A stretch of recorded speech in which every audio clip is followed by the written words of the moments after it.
Tumaas na rin ang presyo ng mga bulaklak sa Baguio City at Pangasinan. Gayunman, marami pa rin ang namimili para ibigay sa kanilang mahal sa buhay sa Valentine's Day. At live mula sa Mangaldan, Pangasinan, may unang balita si Jasmine Gabriel Galban ng GMA Regional TV. Jasmine. Ivan, 24/7 ang bukas ang mga flower shop dito sa Mangaldan, Pangasinan dahil marami nang namimili isang araw bago ang Valentine's Day.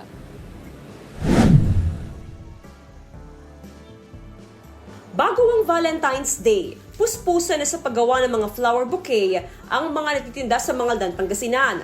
Marami na raw ang order, kaya simula kahapon ay 24 oras na silang bukas. Kailangan talaga maganda yung mga, siyempre, yung mga mag-work-in ng maaga, mayroon, para may nagawa na po kaming ibibinta. Tuloy-tuloy naman ang pagtaas sa presyo ng mga bulaklak. Ngayon, mabibili na sa 120 pesos ang kada stem ng rosas, habang nasa 200 pesos hanggang 250 pesos naman ang kada stem ng sunflower. Kukonti ang supply ng local flowers. Mabuti na lang daw at dumating na rin ang supply ng imported na bulaklak.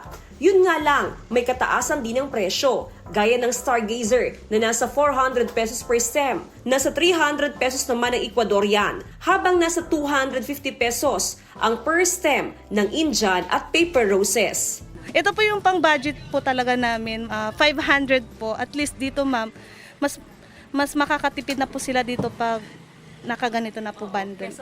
Per stem po. Kasi ang per stem ma'am, aabot na rin po hanggang 200, ganyan po.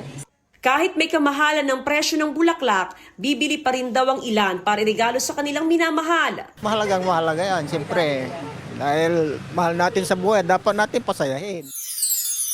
Tuloy-tuloy din ang pagtaas sa presyo ng bulaklak sa Baguio City. Sapat naman daw ang supply pero asahan na ang mataas na presyo dahil na rin sa mataas na demand.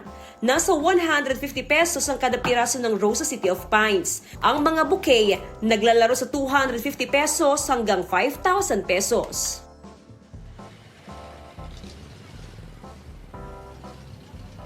Ivan, bukod sa mga flower shop, dito nga yan sa May Rizal Avenue ay marami na rin nagbebenta ng bulaklak at Valentine's gift sa paligid ng simbahan at ng public plaza. Ngayon, para makatipid ang ating mga kapuso, mas mainam daw na bumili ng bouquet na nasa 400 hanggang 1,000 pesos. Ivan?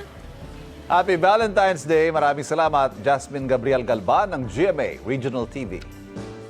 Igan, mauna ka sa mga balita, mag-subscribe na sa GMA Integrated News sa YouTube para sa iba't ibang ulat sa ating bansa.